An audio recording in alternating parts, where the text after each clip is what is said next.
Entertainment में मैं आप सबका भाई प्रियांशु सिंह और हमारे साथ आज सूर्या भाई हैं।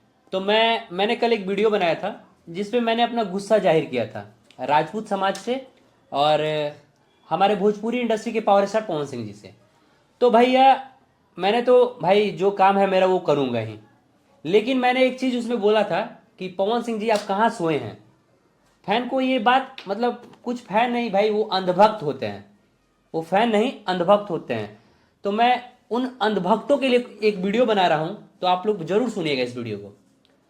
अच्छा एक बात बताइए आप लोग, यदि किसी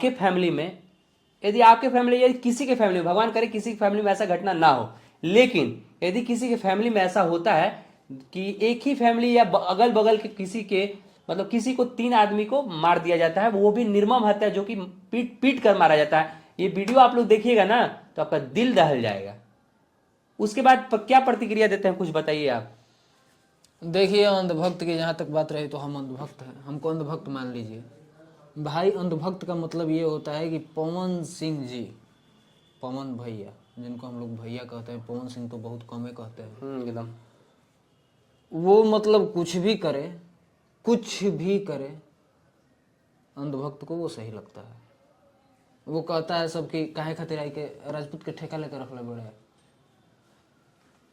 कोई किसी का ठेकेदार नहीं होता है, कोई भी किसी समाज का ठेकेदार नहीं होता है, लेकिन कहीं ना कहीं मान लीजिए उस समाज से बिलोंग करते हैं तो उनको खुद आके बोलना चाहिए। ये सब हम लोग के कहने से नहीं होगा, हम लोग कह दे तो वो चीज़ छोटी हो जाती है। उनको खुद बोलना चाहिए, खुद समझना चाहिए कि हम जिस समाज से बिलोंग करते हैं उस समाज को, उस वर्ग के साथ गलत किया जा रहा है तो आगे बोलना चाहिए। बाकी हमनी के क्या कर सकते हैं, बाकी हमनी के बोलस चाहे मत बोलस, उससे तो हमनी के कोई दिक्कत। और मैं एक बात और बता दूं कि वो अंधभक्त फैन ऐसा तक कह देते हैं कि ऊ का मने हाथ में बंदूक उठा ले, ए भाई बंदूक उठा के नहीं है बात एजवा ई बानू कि वो परिवार की कुछ आर्थिक स्थिति, मतलब जैसे कि एगो लड़का अभी रूबन हॉस्पिटल में जिंदगी और मौत से लड़ रहा है, तो उनके पास राजनीतिक पावर भी है और पैसा का भी पावर है। तो आप ये तो कर सकते हैं ना भाई।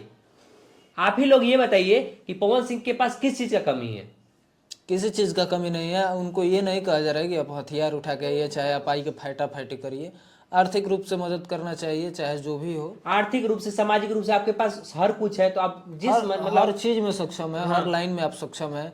आगे चल के मान लीजिए आपको सांसद का चुनाव भी लड़ना है तो पहले से कुछ सब चीजें सही होनी चाहिए, लोगों को दिखना चाहिए कि हाँ भाई पवन सिंह समाज के लिए। और मैं एक बात और बता दूं कि हम लोग जातिवाद नहीं कर रहे हैं भाई। वो यादव समाज का, प्रॉपर यादव समाज का मतलब मुखिया जी हैं जो, वो यादव समाज के हैं, तो हम उस मुखिया जी को गलत बोल रहे हैं, ना कि पूरे यादव समाज को बोल रहे हैं। यादव समाज मेरा भाई कोई गलत नहीं है, सिर्फ वो मुखिया गलत है।